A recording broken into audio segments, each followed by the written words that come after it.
Boys and girls, welcome back to me and Josh talking to you about basketball. It is Tuesday evening, and we have just analyzed the wonderful Sweet 16. And we are left with 8 games left in this glorious tournament. It's going too fast, man.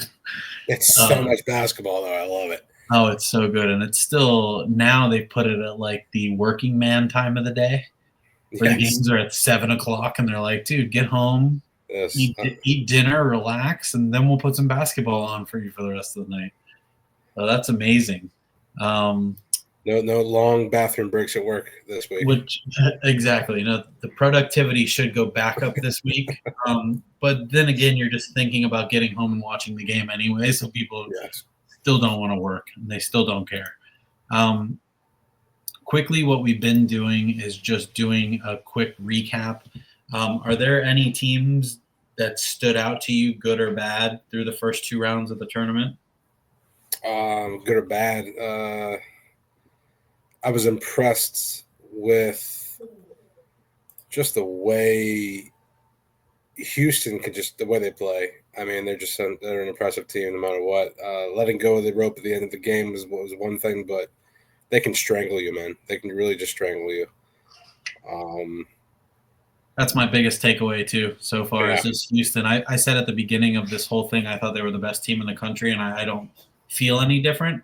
It doesn't mean they're going to win this tournament, but just to me, the way that they can control the game has been pretty impressive. Yeah, and they're so experienced. They've been here before. They got the coach that gets them really riled up for these games and understands, and going up against a Gonzaga team like they did and moving on from there, they're going to be their biggest test at that point. And I didn't think it was going to be as difficult as it was at the end. I thought it was going to be more difficult in the beginning, but Gonzaga kind of just woke up late and made that a game. But Houston had a stranglehold at the end. That was the road bump that we've been talking about, that every team needs to have. Every championship team is going to have that game where it's like, well, they could have been out of this tournament, and they're still here, and then they start rolling. Which weirdly was like they were never in jeopardy of losing the game, really, in my mind, because they were winning the whole time. It got kind of crazy at the end. But at the end, they made it very hairy. I mean, if Gonzaga could get a shot off. Right. I mean, you got to get that. That's terrible to get trapped in that corner like that and turn the ball over there. But we've seen that in the NBA, too, where guys are just like, what do you mean?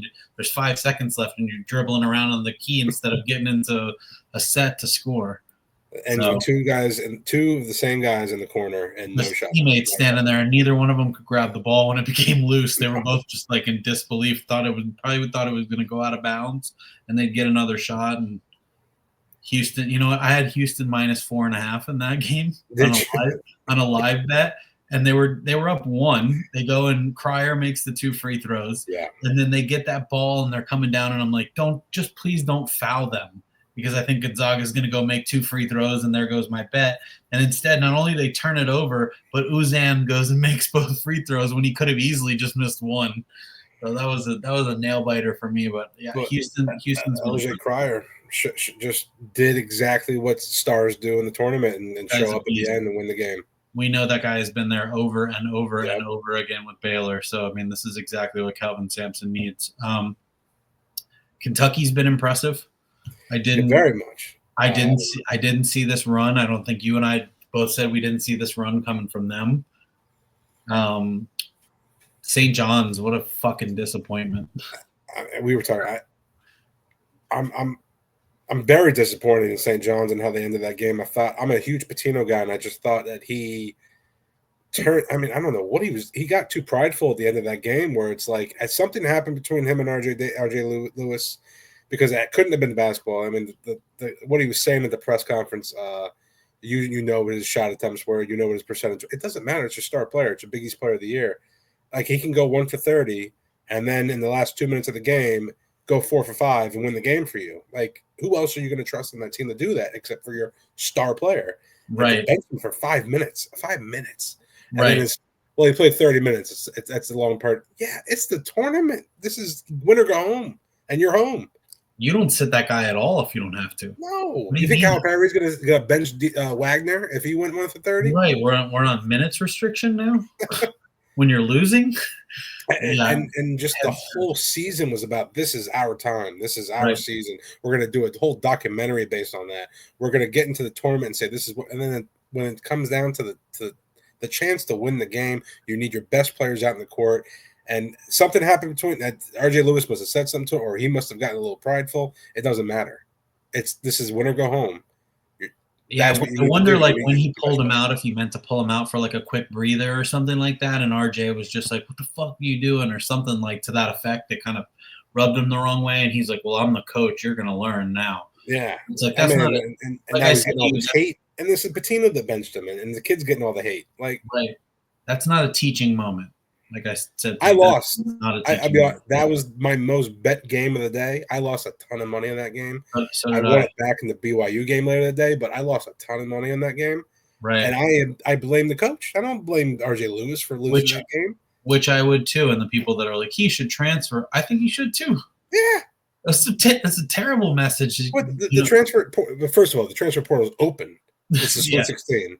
exactly. We already have a guy in Michigan that's leaving. Right, exactly. This is the weirdest rule structure I've seen in a sport. I saw Izzo talking about that today, and he was just like, "What the? I mean, how are we supposed to do our jobs? Do you want me to focus on this tournament game, or do you want me to recruit for the next 2 years? What am I I mean, supposed to do?" What was it? Bobby Hurley did that 60 Minutes where he's like, half my team is already looking at what schools they're going to play at next year. I Right? mean, what is going on here? That's crazy. So I mean, football already changed the rules during the spring or the what is it, the early signing period, is the transfer portal was open. You see our little St. Francis darlings that lost in the they're moving in 2026 to Division 3. They just played in the first 4. And they're moving to Division 3 because what their AD said is they're sick and tired of all the games that NIL plays in recruiting, and that they think they want to get back to the purity of the sport. You can't. That's the wrong message to send at this time. Is that, hey, I want to recruit you, but in 2 years we're going to play in Division 3. Yeah.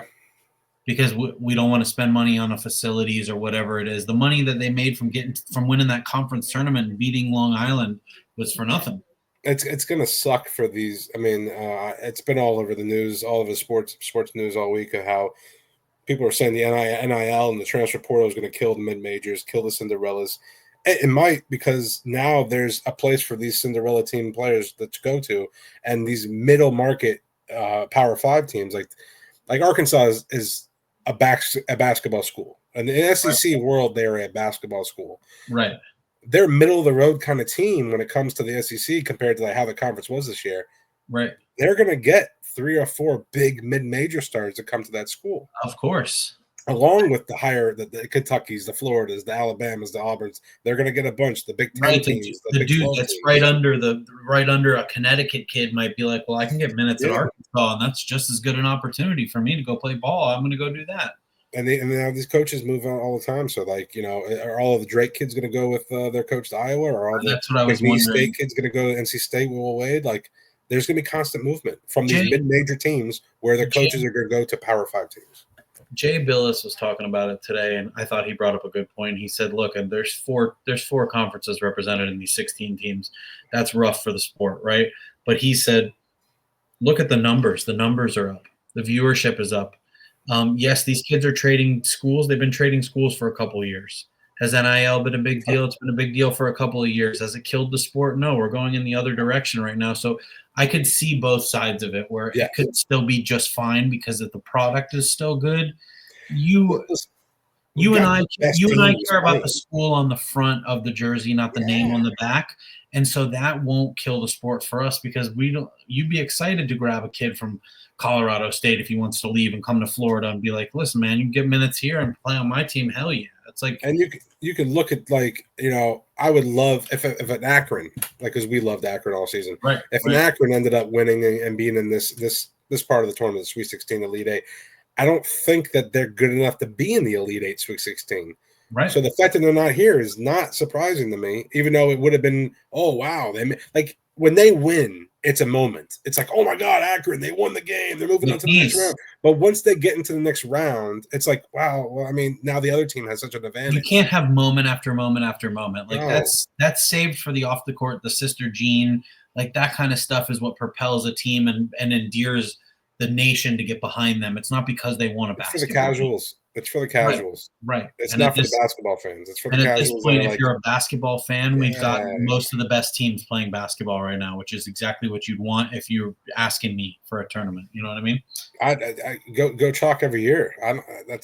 Give me the best teams when it comes down to the nitty gritty of it. When it comes down to who's going to win the championship, I want the best players and the best teams to win. Nobody wants that matchup. We don't want a 7-10 Tennessee Titans team making the playoffs. No. I don't want George Mason was a fun story. Florida Right. Gulf Coast was a fun story. Right. FAU was a fun story. Even though FAU, all those players are playing right now. Right. That's what I mean. And they're scattered across the country playing in these rounds. Arkansas's best player, arguably, or at least most polished player. Look how much Lamont Butler meant to Kentucky in that game. That guy was everything. He's not even scoring any points for them, but he righted the ship of a bunch of young kids and propelled them to a win against a better team. Walter Clayton Jr. won that game. Will Richard kept him in. The most important player on that Florida team against Connecticut was Elijah Morton. Right. Without Elijah Morton, they don't win that game. He came up with the biggest plays in that game. Right. So these 2 rounds have been exciting. I think we're in for just we can relax about your bracket getting blown up anymore. Like if you've gotten to this point and you're somewhat salvageable, you get to watch good basketball from now on. Let's just go there. So we've got 8 games, 4 Thursday, 4 Friday, and then we got 2 Saturday, 2 Sunday. So it should be great. So let's just kick it off with the first game, the shootout. Yeah. The shootout. We got BYU and Alabama, and Josh and I, after much discussion, landed on Alabama's team total. What are your quick thoughts on the game and how you see it playing out? Well, at first, Bama's so good offensively, and they can score in bunches, and they don't get stopped. They're going to get to 90. I don't care who they play, they're going to get to 90. The other team might get to 95, might get to 98. Alabama's going to get to 90. Now, what we were so high on a BYU team in those first 2 rounds was because the game was in Denver. It was at high altitude. They were home. Now they got to travel down to Jersey. And they're not home anymore. They don't have the advantages all they got. They can still win the game. They can still shoot, but this is a Bama game. Bama's going to score. BYU doesn't have defense enough to stop Bama from scoring. Bama is just such an elite offensive team, and they could be stopped for 5 or 6 minutes and maybe score 5 or 6 points, and then boom, just jump to 35 out of nowhere. Yep. Right, which is what I love about them and this bet. Josh and I went back and forth because he's already got a ticket in for over 174 points. And I don't hate that number either. The line is at 176 while we're recording this right now.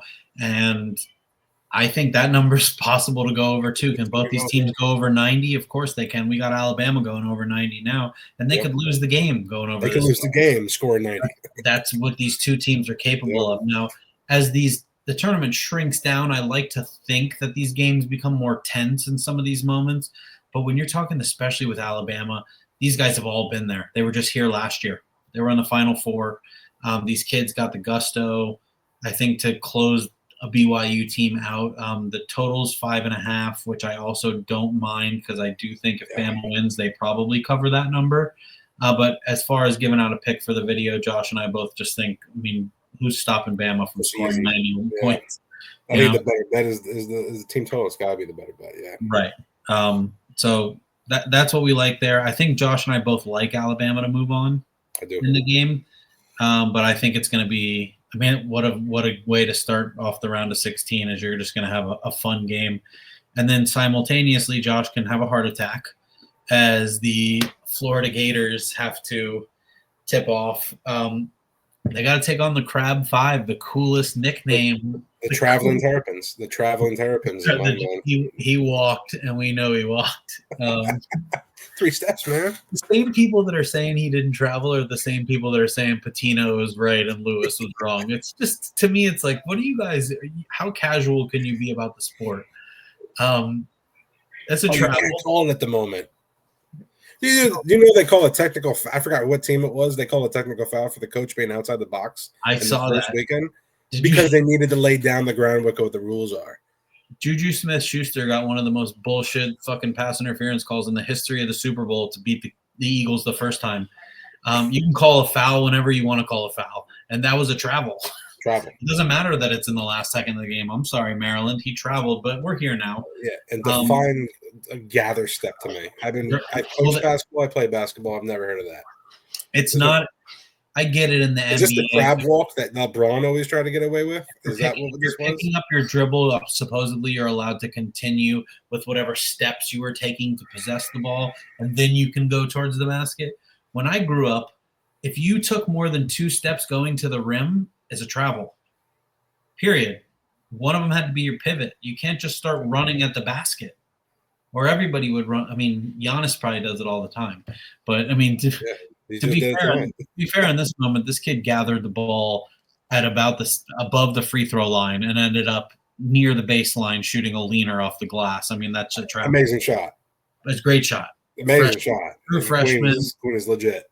Yeah, I mean, if you don't know anything about Queen, look up Montverde 23-24 roster and look at what the kids he's been playing. He's been groomed for a moment to lead a team like this, so he's a great player. Is Florida going to go through the Montverde starting 5 to win this tournament? I feel like it's very, very possible at this point.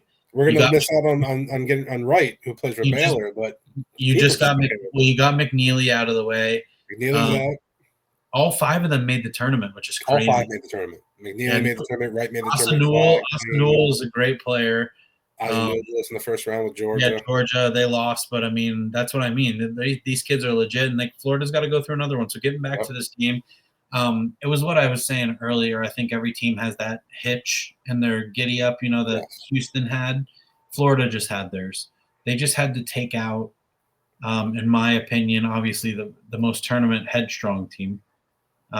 It's a tough matchup for them because I feel like they've been playing the best basketball of anyone in the country, and you get rewarded with UConn in the second round. But being able to beat them in a game that you trailed the entire time, how are you feeling about your team? I mean, that was a scary game. That was a scary game. The beginning of the game, Walter Clayton wasn't really Walter Clayton, but thankfully we were a very deep team. Will Richards showed up. I mean, Elijah Martin was the most important player in that game. He had 12 points in the first 5-6 minutes of the game. He stepped up big time. Our bigs and when our bigs were getting in foul trouble, but we have 2 more to throw out there. So the depth of this team really showed out, and UConn not taking advantage of Florida missing their free. UConn not taking advantage of Florida missing their free throws. Right. I hate missed free throws, and Florida was missing them left. They had 4 straight misses at one point, and UConn did not take advantage of it. But then at the end of the game, when it came down to it, Walter Clayton went unconscious. Just smooth as silk. He looked like Devin Booker in that spot. I know he's wearing number 1, but he looked like Devin Booker to me out there. I mean, it was the step back threes right there, and then those offensive rebounds off of the missed free throws. Elijah Martin punching it through to the guards, and then it was just everything worked out. Florida did exactly what they needed to do to win that game. And I feel like that's not a monkey off your back, but you just took out the 2-time defending champion. 13-game winning streak in the tournament. You took them down. And like you just said, your depth versus Maryland's Crab 5, which is their starting lineup, is going to be their Achilles heel. Their depth is not your depth. They don't have the depth. Now, their starting 5 is legit. They're very good. Legit. They can score. I just think you have too many pieces. You have too many pieces that you can work with to find out what's working over the course of the game, and then just attack them. And I think our guards, and I think Will Richard and Elijah Martin especially, Walter Clayton is going to still shoot threes no matter what in the beginning of the game. But I think those 2 guards, along with getting into our bigs, getting those offensive rebounds, try to get Queen in foul trouble. That's got to be the key. You got to get him to play defense. If you can force him to play actual physical defense, he'll take him out on the offensive side of the game. You're going to tire him out. He's not. And those guards can't match up to our guards. So I'm worried about Queen just stepping up and being a monster. But I think our bigs, the rotation of the bigs, can get him to slow down offensively and have to work a lot on the defensive end, especially getting those rebounds. I agree, and seeing, just for betting purposes, seeing a number this short being one of the shorter numbers we're seeing, and especially for a 1 seed. Surprised by that. I think Florida rolls. I think I, that this I is don't think this is Florida gets a lot of respect, and because I think that I don't think Connecticut was getting that much respect. The fact that we beat them and and they're we're looking not at getting in respect for armor. beating them. Right, they're looking at like a chink in the armor, like, Yeah, oh, but okay, that UConn team is legit. That is well, a team that got hot late in the season. They struggled early and got hot and let's became say UConn. let's say for argument's sake that UConn wins that game, and we got a UConn Maryland game right here. I think UConn's favored. UConn's favored. So I mean, if you're telling UConn's favored. right, so you're telling me Florida 6. I mean, the key number is 6 in college basketball, and I mean, putting them on that number, I think Florida's more of a double digit Yeah, type of run away the game in the second half type of team. I think you guys just put them away. So I mean, um, yeah. I think that's easily the bet for me. I kind of wanted to look at your team total over as well because I do love team totals at this point. You're kind of just taking out the guesswork of like, are you going to cover? Are you going to make your free throws? Like you said, if you don't, but I think you guys proved that you could be clutch at the end of the game. So I trust the Florida team. The third game and probably the most watched game, which is why it's going to be a 9 o'clock or 9 whatever tip off. These brands are synonymous with college basketball, and so you get Duke and Arizona. Yeah. Right away, I think the casual fan screams points, points, points, and if you know Arizona, I agree. Arizona scores, but in this game, tell me why you think it'll go under. I think it'll go under because Duke is an extremely good defensive team. They can put up points. They got offensive weapons, but they want to play defense. They want to slow down the game. They want to stop you from scoring. Now they'll get to 80, they'll get to, but they don't want you to get to 60. They don't want you to get to 70. I mean, this is the team that beat Arizona earlier in the year and stopped them from scoring. So if we're going to go based on the first game that they played earlier in the season, that was an under compared to what the number is now. Right, And this is like kind of like that UNC game at the end of the season. Now Cooper Flag was hurt in that game, but that Duke team is still legit. They still have stars on that team. right. Proctor can shoot the lights out. He was unconscious the other game. What was his and McNichol? At one point, I want to say from 3. He was on fire. I think he went like what he hit like five or six, didn't he? Yeah. And now when we take Duke unders, you don't want McNichol to get rebounds because when McNichol gets rebounds, he wants to go, and he kind of makes you think, oh shit, he's gonna. But he's gonna go, but they're still gonna lock down that defensive end, and they want to play defense. And Shire is a Coach K kid, and he wants to play defense. I feel like that's what my point was going to be too, is that he's learned under a guy who knows during tournament time the way to win the game is to make sure that you hang your hat on the defensive end. For as great as Duke's offensive players have always been, as far as like nobody looks back. I mean, outside of like Shane Battier, you don't look at Duke players as like a real defensive stalwart type of individual player. But when you think about it, they're really all really good two-way players, and that's kind of what he's looking for there. Clearly, you need to score points in basketball, so they have that. But I think that Cooper Flag is by far the ultimate weapon in college basketball. So good. And if he could put his fingerprints all over this game, and Duke could win this game 80-68. Yeah. And I wouldn't be surprised. You know what I mean? That's a great number too. I like that number. Duke is favored by 9. And that number scares me a little bit because Arizona can score the ball like crazy. Yeah. But everyone thinks Duke is going to win, and if they are going to win, I think we're looking at this number is going to be close. This is by no means a slam dunk or my favorite bet on the board. But I would say if you were gun to my head, I think that this goes under by 5 or 6 points, but realistically, I think it's got a really good shot of going over. If I'm just looking at the numbers, and like Josh said, they've already played, they've gone under this number. You're in a tournament setting now, season's on the line. You got Caleb Love and his North Carolina blood that he just wants to come in there and beat Duke if he can. And I think Duke's just got way too much for them, and I think that it starts with them slowing down Arizona's offense. And this is going to be a Duke home crowd. This game's in Jersey. This is going to be a Duke home crowd. Yeah, Zona travels, but they're not going to travel like that. They'll have they'll have a 30% presence, but everybody else there is to see Duke play. I mean, Duke is one of those. They're like the Cowboys. They're just an American team. You know what I mean? At this point, especially when in the Northeast. I mean, Madison Square Garden's like kind of a second home to them. So the that's closer what I you're in the mean. Northeast, you're going to get a lot of Duke. A lot of Duke alumni live out in the New York They just area. did up there to that Illinois team like 4 or 5 weeks ago. Yeah, my God, destroyed them at Madison Square. And they play a very similar style to Arizona. Yep, up tempo, lots of heavy guard play. They did not know what they were getting into that night. And that's what I mean. And Duke could just go out there and just be like, hold on a second, you're going to score 65 points because we're controlling. It's a very chalky tournament so far, and these 1 seeds can see the light. Right. They can see they're so close to their goals. And these underseeded teams are kind of like, I get to play Duke.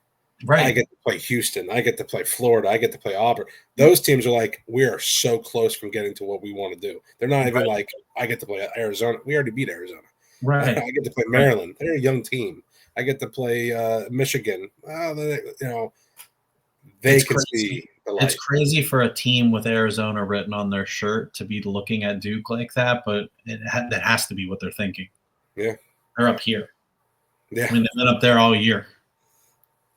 So I like that one. The next game, the last game on Thursday night, is going to be the one that I had the most trouble trying to figure out here. We landed on Texas Tech. What do you think? I think what I was saying before is that Arkansas won their tournament. That first weekend, they've got Kansas first round. Coaches for coach. They got Hall of Fame coaches going against each other. Who's going to go against Pitino in the second round?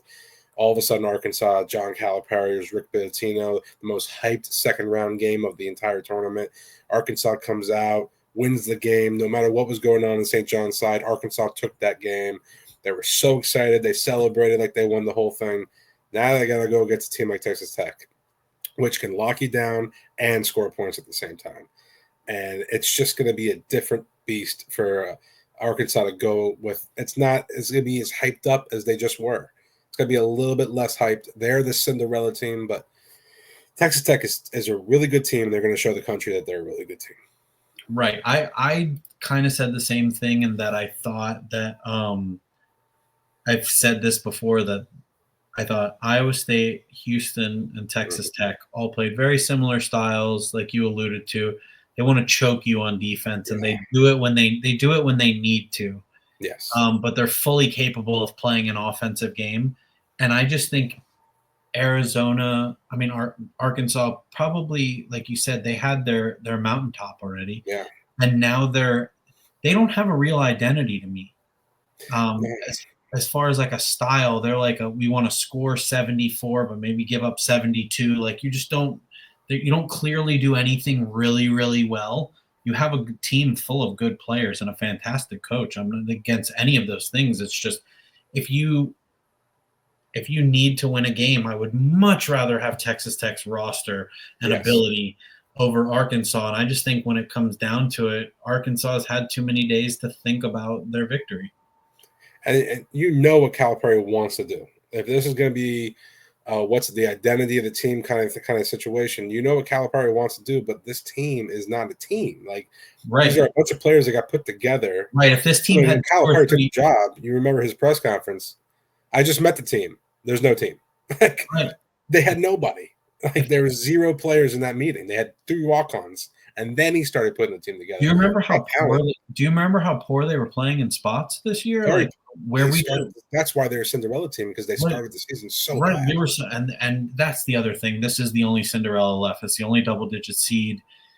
This is by far the farthest long shot that's made it to this point here. And I just think that this is time to hit the brakes.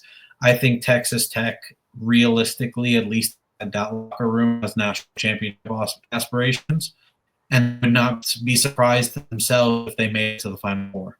I don't think that they would feel that way.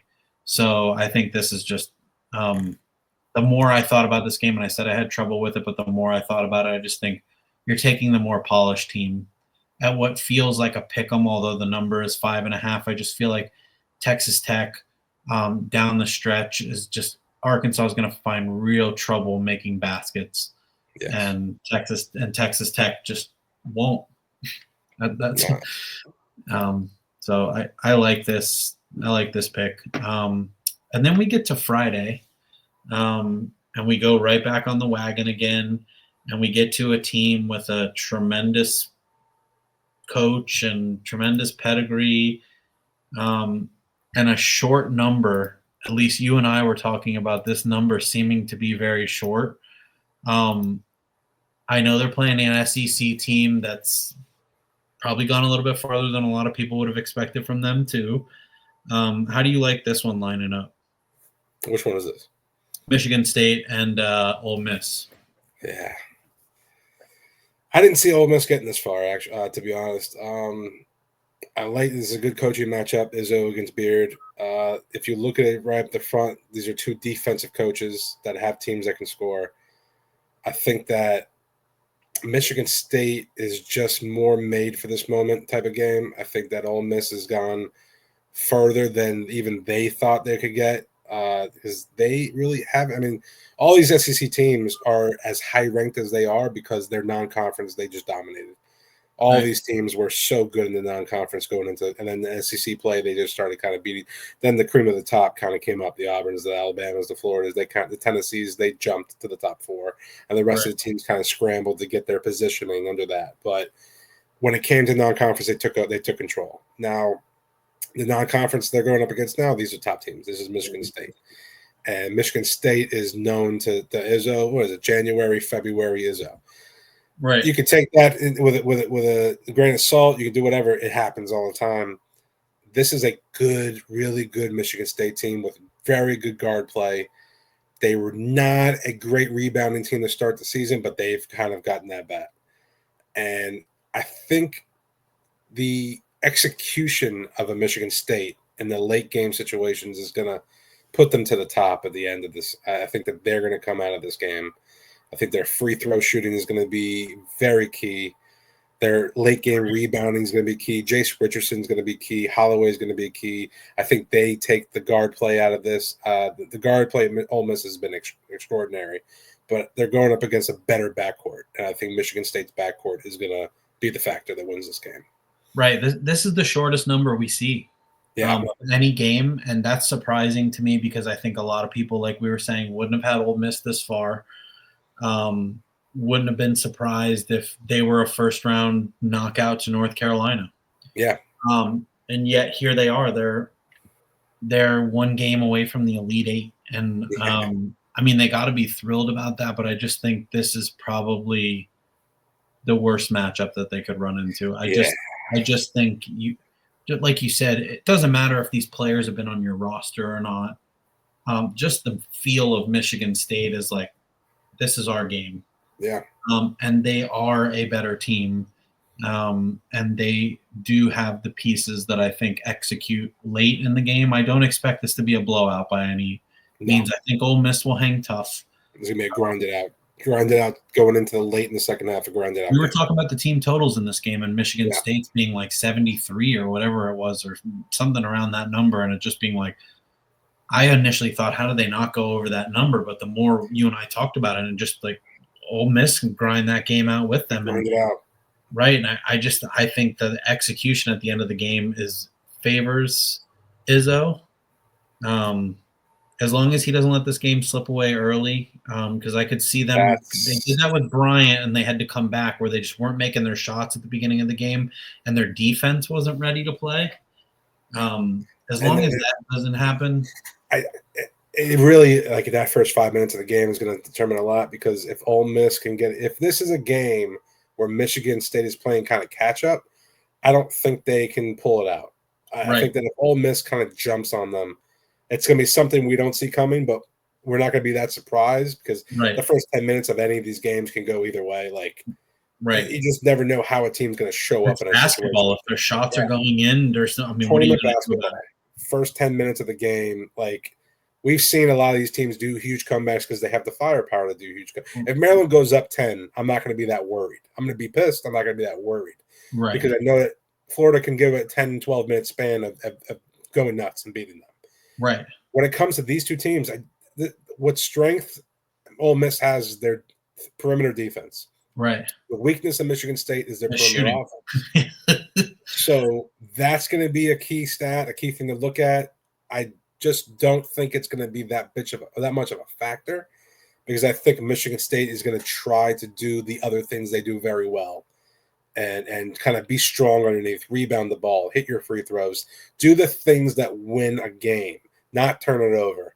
Right. Do those things, the winning plays. I think that Michigan State is going to make more winning plays to get to that last 5 minutes where they can either cruise to the end or have the leverage to win the game. Right, and they have the type of finishing ability, like you said, at the free throw line to be able to put the game away in a close game where you need to make a couple free throws. I think they probably have more clutch offensive players as well. Now, So if this was an Ole Miss Texas Tech game, it just really matters, and the matchups matter. Right. Like, do I think if Texas, and this is crazy, if Texas Tech, I mean, these are just if Texas Tech played Michigan State, I think that, wow, Texas Tech might have the advantage on Michigan State. Right. If Texas Tech played Ole Miss, wow, I think Ole Miss might have an advantage over Texas Tech, Right. just on how the matchups rise. Which is interesting because we never tend to look that far ahead when the brackets come out initially, because you're just thinking about, can they get through one round, maybe two, and like, let's get our head back above water, which is why we're doing this video now. It's like they've gotten to that point where they can rest, relax, and reassess their team and kind of figure out, hey, now this is the matchup we have. And this first one is always more important than the game that they're going to play on Saturday or Sunday, not because of the stakes, but because you've had the preparation time to get ready for that team. You're prepared. You're prepared for these games. Right. Right now, if you're Tom Izzo, you got to prepare for 3 teams, because you got to prepare for who you're beating and then who the other 2 teams are in case you play any of them. That's why when we get to these next rounds, that's why it's been so chalky, because that second game you have a day to prepare, right? And the better teams are just going to win that game, right? They're exactly. So you can see the upsets in the first round, the McNeese winning a game, and you're just like, they weren't ready for them, but then come out there and you get what you get. So yeah, and I don't know what the hell happened to Clemson. I mean, I still have no idea what happened. Yeah, that's going to be one of the biggest head scratchers, because I really, really thought a lot of that team. That's an elite. I had them in Elite 8. I really liked Clemson, and they just did not show up. Right, they stayed home. Surprising. All right, we get the third matchup of Kentucky and Tennessee. At a football stadium. Right, in a football stadium. It's fitting for a football school and still a basketball school, but likes to try to play football a little bit in your conference. I really liked. Let's see. I really liked what, like I said, Kentucky has done so far. Yeah. I just think, and they've beaten Tennessee twice, so let's get that out of the way. Yeah. And you and I went back and forth on these numbers and just saying, I think they had Kentucky's team total at 70, which you and I were just like, how did they not score 70 points? But the more I thought about this,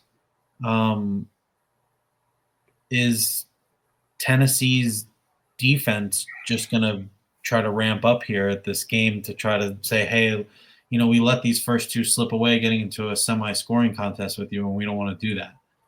And so you and I talking about this, we landed on a number of the first half under, just thinking like, okay, the first 2 games these teams have played against each other, they've gone under this number both times.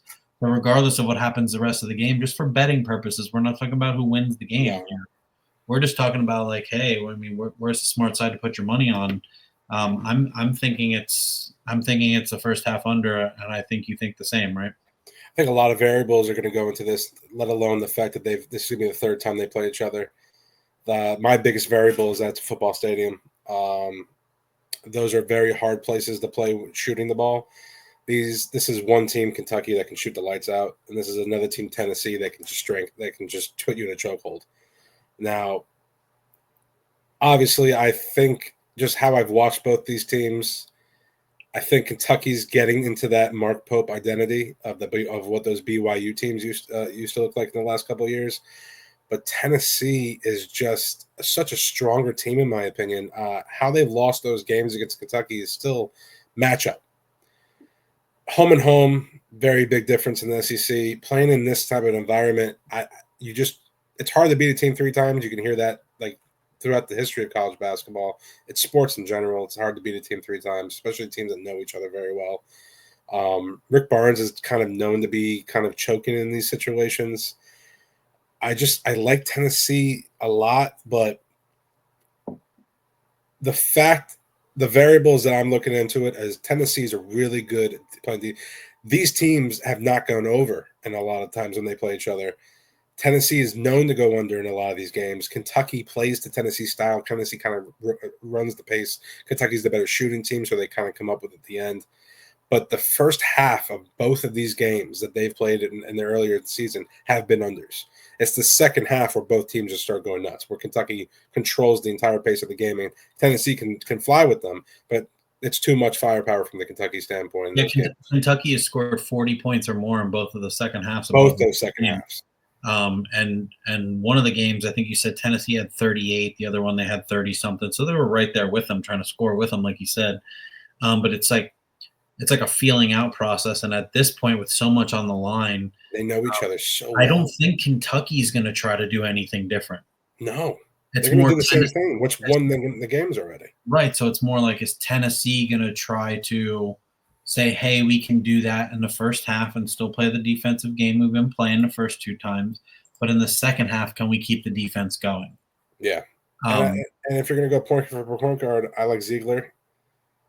I like offense. I like what they do in the first half is Tennessee basketball. What's been going on in the second half is Kentucky basketball, and the way the numbers go and I just can't not see that under happening in the first half. That's the thing. I feel the same way because I think that Tennessee, it's not like they need a role reversal and they're like, well, maybe we'll just try to score with them in the first half. That is not anything Tennessee wants to do, because you could fall behind this team and never come back. Yeah. Against a Kentucky team where I think they played this right the first 2 times. I was shocked to see the point disparity you were talking about. You know the final score, and you just presume that the game just kind of glides along that way the whole time, but it really didn't. It was kind of like, yeah. And I think we see that again. And again, just how we've played basketball. You play basketball. You know that when you're in a smaller situation, when you're in a more closer, intimate situation, that basketball looks right in front of you. Right. When you're in a situation where you're playing at a football stadium, that basket looks like it's 30 miles away. It's going to feel like a Final Four. They're going to have to get used to that basket. So I think this goes the way that these previous matchups have gone, where they get more comfortable as the game goes on. I just don't think it starts out hot. I think it starts out very slow. Like we talked about, pro Kentucky crowd more than likely, with a big football stadium in Indiana. Kentucky travels everywhere, if you're not aware of that. And then on top of that, in Hawaii, there's going to be 80% of Kentucky fans. Right. And so you look at it from that aspect, and Tennessee's got to fight not only the crowd but the team. They're really going to have to play their style of basketball. And this is tournament play. How are the refs going to call this game? Are they going to call it tight? Are they going to call it like an SEC physical game? Or are they going to try to make this more of a tournament type of game where they're going to call it tight? That's going to be a big factor. I think a big deal. I think they're going to understand that these teams have blood, and know that they need to call it tight, because the first thing they obviously, if 2 teams know each other, you don't want to come out there and just be like, all right, guys, well, good luck. You don't even need us out here. It's more like, all right, we're not going to let this game get chippy. Yeah. So we're going to call it tight and make sure that these teams don't get loose. And I think that favors. That happened in the SEC championship game with Florida and Tennessee. The entire SEC tournament was as physical as it gets. But when that championship game happened, that first half, I was going nuts how many fouls were being called on both sides. The game went so slow to start because there were so many foul calls. That's not great for an under for us, but we'll see. I just think out of any bet to make in that game, because there's so much uncertainty, I think Tennessee is the better team, and Tennessee probably wins the game, gets their revenge. But taking all that out of it, I think just the under is the play. Just knowing if we think Tennessee is going to win, then Tennessee controls the pace. Yeah. I don't think we're going to see a 35 all halftime. No. The next to last game is going to be Michigan and Auburn. Auburn, the second to last 1 seed that we'll hear from here. Michigan, a 5 seed who has, by the skin of their teeth, beat UC San Diego. By every measure, they could have lost that game, and we wouldn't even be talking about them here. And then thoroughly on the inside dominated Texas A&M, a team who plays defense and controls the glass, and Michigan's inside was too much. And I think they run into a team who, if Michigan, right. I think you were saying, and I was initially on the under on this game because I think that Auburn having to score a bunch of points allows Michigan to stay in the game. But the more I thought about it, I just don't see how Michigan stops them from scoring points.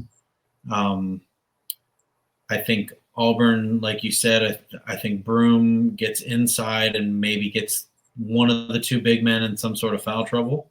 Yeah. And they just have Baker Mazzara's he's been playing really well. He hasn't played his best yet.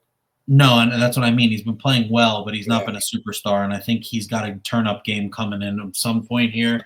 And I think this could be a game where you could see 20-plus points from him, 4 or 5 assists, and he's got his fingerprints all over this game. And they do score 85 points or more, here, something like that. And leave no doubt this could be a statement game for them because a lot of people are talking about them as the weakest number 1 seed at this point when they are the number 1 overall seed. And if you look at the spreads or the percentages of who's going to be the higher seed now, they went down that list. Duke's above them, Florida's above them, Houston's above them. They're not looked at as the number 1 overall seed to the general public right now. Right. I think you'd find argument from some fans to say that Michigan State or Tennessee would be in front of them as a 1 seed if you were really asking them who's a better team. Just based on how they played and how they've showed up, they really are not playing like a team right now. That's the thing with basketball, man. If there's no style points, you win by 1, you win by 100. Who cares? It doesn't mean anything to the game. So I get Auburn not caring what people are saying, but at some point you do still want to flex your muscle and show. And I think this game, Pro, man, he takes that shit very emotionally. And I think this is he doesn't like being disrespected. He wants to win by 30. Right. And I think this is a game where they could flex and say, hey, we're going to put something down on tape that's going to get all of you shitting in your pants a little bit here, and show you that, because there were points in the season where you were like, they are the best team in basketball. And there was not really much doubt. And I think they got away from that. It's kind of like Alabama. They both kind of at the same time were like, just kind of tapered off a little bit, and you guys took off. And it kind of looked like, all right, maybe the SEC top-heavy teams are more up for debate than what we thought. And I think Auburn has a chance here because I do think this is one of the weaker matchups in this round as far as just skill level of team 1 to 2 here. I think Auburn is just dynamically better than Michigan. We haven't seen Michigan turn the ball over. Like we're used to seeing them playing this year, which is bad. Turning it over nonstop. Crazy. If they turn the ball over against Auburn, Auburn might score 100. Done. They're done at halftime if they turn it over. You're going to see Auburn hang 45 or 47 at the half, and it just be a nightmare for Michigan. I could see them down double digits in the first half. I could totally see that happening by Auburn just being like, you know what? And then at that point, it's Auburn can get very cocky and very full of themselves at that point when they're up big. And it's like, can they keep it? Can they keep that momentum going? Can they keep control of that game? I think they need to show that, and I think this is a good chance, and it's against a good brand. You know what I mean? Yes. Michigan is a big brand. It's like you said. It's exactly like you said. This is the statement game for them. This is Florida just played UConn. That was a statement game for them. Houston just destroyed Gonzaga. That was the statement game for them. This is Auburn's statement game. This is the game they got to play to get to that next level where it's Elite Eight. You're in the Elite Eight. I don't care what statement is. You're in the statement is Elite Eight. To get into that Elite Eight, to beat in the Sweet 16, this is the game that Auburn needs to show we're ready. And I think that they do it. I do it. This is the more we've talked about these bets. Like this one is probably one of my more confident ones that I have going into the weekend. So, and then we'll go to the last one here. We got Houston. Yeah. Houston, we don't have a problem No. at all with anything that's going on in this tournament thus far. And I know a lot of people will say, yeah, they played a close game at the end of the game That's what they with do. Gonzaga. That was them shooting themselves in the foot. But again, every team needs this adversity. Yes. Because otherwise they were on autopilot. They made Gonzaga look very pedestrian as one of the better offenses in the country. Just absolutely were like, you're not going to do what you want against us. And now they're going to run into another team who thinks they can just play offense, score a bunch of points, Purdue. And this here to us, I started out with the Houston -8 points here for the pick that we have on the screen. And then Josh brought up the first half because historically that's what Houston has been doing to people. Right out of the gate, you don't have it. And you get behind them and they don't ever let you come back. They go up 20-5 and you're like, right. the game started? Right. And I think, I hate to say it, Braden Smith has had a nice career for what he is, a serviceable college point guard who's going to manage an enterprise rent-a-car at some point. Congratulations to him. But you're gonna run into some dogs right now that I think are just gonna expose him for. I don't. There's nowhere on this court where I see Purdue having a snowball's chance in hell in this game. I think this is the most lopsided game in this round. Houston's just too good. LJ Cryer finished the game with 30 points. They got him in a chokehold that whole first half. Now Gonzaga can score, so of course they showed heart and they showed in that second half. Hey, we have the record of the most Sweet 16s in a row for a reason. We're going to try our best. Now, if they could get a shot off at the end of the game, maybe this is a different story. Maybe Gonzaga moves on. They really put it together in that second half, but they could not get that shot together because Houston really played on top of that pick and roll. And the way that play going, they got it to the big man. They wanted to get a little released shot to the guard to hit that. He pump faked, moved to the corner, got stuck with Nembhard. Two of them couldn't get a shot off. Clock goes off. Right. Houston kind of forced that action. They forced him to have that hesitation because they went right over that top screen. They ran that set the last 4 times they scored before that Gonzaga. They were giving it to Ake at the corner and just letting him work. But at that point, when you need 3 points, you couldn't afford to that be your possession. And Houston, like you said, they ran it exactly how they wanted to run it defensively, yes. And they made them get trapped in a corner. 2 players standing in the same spot. In the same spot. Like a quarterback throwing a slant route to 2 guys, just right in the middle, and all the defenders are standing right there. That's a bad play. You in a situation like that, end of game, you're an offensive team. This is what you have the play drawn up. Great coach, great play drawn up, but you're going up against probably the best defense in the country. And they just know how to put you in a spot where they have the advantage. Like, one shot and you can win the game. They're going to make that the most difficult shot you've had all game. Whether you've had the momentum or not, that's Houston. That's what they do. LJ Cryer is going to hit the shots to make you have them the possession. But Roberts is always going to show up at the end of that game and play defense. Right. And they just have those dudes that play that hard and they play that smart on the defensive end. And Kelvin Sampson, the most underrated coach in the country, even though he has a 1 seed every year, he never gets that respect. He has this team so confident on the defensive end, and this is probably one of his better offensive teams that he's had. I would say it's the best one I've seen in recent memory that I can, really remember. And they had Shed and LJ Cryer on the same team like last year or 2 years ago. This is a better offensive team. Right. And they just put it together. I love Houston.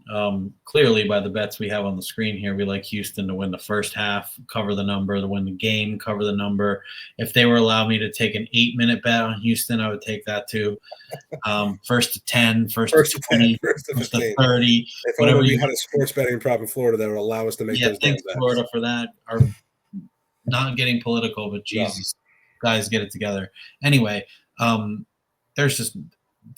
to me, there's nothing about Purdue. I think they're just going to suffocate Purdue. Lucky to be here. Congratulations. Yeah, that's what I mean. He's not walking through that door to get those terrible foul calls to go to the free throw line and slow the game down. Matt Painter has had some less than desirable performances as a coach in this tournament. Not Does he this know how to call a timeout? tournament. Yeah, exactly. Does he know how to call a timeout when he needs one? Right. I mean, would they lose to last year? Yale? Yale. Was it Yale? No, Auburn lost to Yale. Auburn lost to Yale. Who did Purdue lose to in the first round? Somebody not good. It's recently, last year or the year before. It was another 13 or 14 seed that beat them that shouldn't have. It's recent. It makes no difference. This guy is just, he's shown me I don't value him much as a coach. I think he's got nice players, but you're running into, like you said, a better coach, the most underrated coach probably in the land, with one of his better offensive teams that he's had recently. Oh, last year they lost to Connecticut in the championship game by 15. Oh, so it was the year before that then. Yeah. They lost in the first round. Dude, whatever the 2020. They did. Yeah, who'd they lose to? There was somebody, it was somebody. Fairleigh Dickinson. That's the 16 seed beat them when they were the 1 seed. 63-58. Yeah, 58 points. And you had Zach Edey in that game too. Get out of here, man. Get out. And Braden Smith. Get out of here, man. That's what I mean. Like, big game or not, I know they made it to the championship game, but they made it because Zach Edey was there and he was completely unstoppable last year until he ran into Donovan Clingan, who was just like, hold up, brother. You know? That Connecticut team last year was double digits every single game. That's what I mean. I took them every game of the tournament. Every game. They covered every game. They were unreal. But just finishing off Purdue, yeah, it's just this is the end of the line for them. I see Houston gliding through this game easily. They're 32-4. In the Big 12. Iowa State, Kansas, Texas Tech. They lost to San Diego State as one of their losses, the team that lost to North Carolina by 40, and they got that shit out of their system real early in the season, and we're like, hold on, bro. I mean, they've been one of the more dominant teams that not a lot of people outside of basketball, real purists, even talk about them. You know, they don't get a lot of respect, man. The way that they should, you know what I mean? Because I get it. It's not a big name. It's a big city, but the university itself is like, you think of them being in that the Conference USA with Memphis and Tulane and stuff like that. They don't play there anymore, guys. This is a legit basketball program. This is a team that I mean, we're looking at Texas Tech, a great team. We're looking at Iowa State, great team. Beat them by double digits every time. They beat BYU by 20. Right, BYU's playing in the Big 12 tournament. Right, BYU's in this round, guys. They beat BYU by 31 and then by 20. And we got BYU playing in a meaningful basketball game to start this tournament off against Alabama, and they could beat them and be in the Elite Eight. And absolutely. This team absolutely. Them twice. I mean, there's an Alabama team that doesn't play in defense. That's what I mean. When you run, we gave Bama all the credit in the world when they were playing in Denver because they had the advantage. Right. Yep. So that's it. That's our round. Before we sign off, any quick predictions on your Final Four before we get out of here? Mean, my Final Four is intact. Okay, same. We could see the SEC tournament Final Four in the NCAA Final Four. That's on par. That's possible.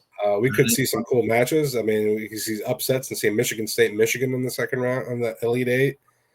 We could see I'm the guy that took Tennessee game is really fun. I took 4 number ones. I'm that guy. 4 ones. I took two ones and 2 twos. I got Florida, Duke, and I got Tennessee and Michigan State. I think I got Houston and Florida in the final. Or is it Duke and Florida on the final? I got Duke, Florida in the final. I think I got Houston and Florida on the final. I got you guys winning, so that's that for you guys. Look at that. But I got you guys under 80 points. I got you 78-73. And a nail biter. As long as we win by 1, I'm okay. You would take it. But yeah, I'll take a win. This video is great. We got just under an hour of good content for you guys to get out there and bet. Make your free throws. As always, we're going to post our actual bets on Twitter. Mm-hmm. So follow there. Shout out my boy Josh, who's always coming through with the good magic here for basketball. Again, we're sad that it's almost over with. Yeah. Maybe we'll get one more video out to you guys either after this round here and do an Elite Eight one, and try to do a Final Four one. We got a whole week to get that one together. That's exciting stuff. Baseball season starts on Thursday. There's a lot of good stuff. There's a lot of good stuff. A lot of good stuff going on this weekend. So, and the Masters is almost here, which I know you care a ton about. Golf, so I. Oh god! All right. On that note, boys, Tiger. Is he playing? I don't know. Is he playing? On that note, boys and girls, sayonara, and we'll catch you on the other side. Let's make some money on these picks, and let's have some good basketball games. All right. Yes. Let's do it, baby.